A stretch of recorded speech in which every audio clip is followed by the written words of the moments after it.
Traditional ecological knowledge has no universal definition, but it encompasses the idea of knowledge acquired over generations, evolving over time, and communicated through storytelling, spiritual ceremonies, dance, or other cultural traditions. It embodies the relationship people have with their environment that adapts to changing accessibility to natural resources. Using this knowledge has value and application to conservation management. TEK has been suggested to improve acceptance and provide comprehensive insight into connecting human dimensions to management systems. Let us investigate the success and struggle of TEK integration through Hawaii's current marine resource management strategy. Marine resource management began with the development of land division units consisting of catchment area, terrestrial uplands, and surrounding coastal zones. These units were organized into districts that governed at local levels where management was dominated by resource availability, lunar and yearly cycles, and wildlife reproduction or population fluctuations. Hawaiians were dependent on the natural resources for survival, which enabled highly monitored management to be constructed into social, political, and religious structures of local communities. Fishermen were particularly valued in setting enforced restrictions on marine resources due to their extensive knowledge in oceanic changes. District land units were replaced with Western property rights that foreigners participated in, which broke down local socio-political enforcement.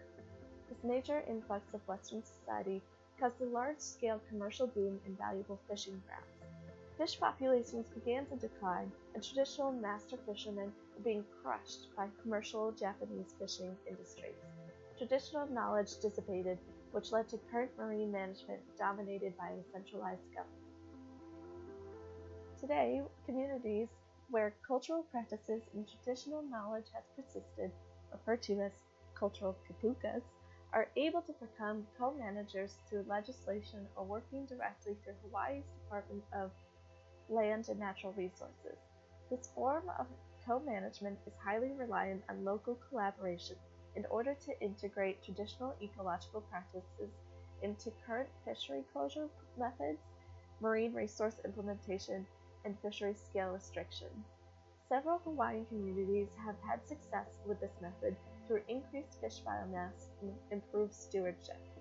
Fisheries managed under traditional closure experience greater or equal fish biomass to that of a no-take marine reserve or partially protected marine area. This improvement has sparked further implementation of the Managing Better Together Learning Network, which brings marine practitioners together to enhance and rejuvenate how TEK is used and communicated through various groups. An excellent example of success was demonstrated by Ashwani and Hamilton, where TEK helped establish value in bumphead parrotfish to determine areas of potential marine reserves in the Solomon Islands. A major issue with TEK in the Hawaiian system is its level of application and lack of consideration to scale. Hawaii is a large industrial state under the federal restrictions of the United States. The populations of these islands are much larger than those of the smaller Indo-Pacific islands. Some aspects of TEK and Western management are similar, but the motive and application are highly different. With extensive demographic patterns throughout Hawaii, cultural practices vary significantly, and TEK systems may be fractured. The application of co-management processes doesn't jump the hurdle of federal, economic, and social dimensions imposed by national restrictions.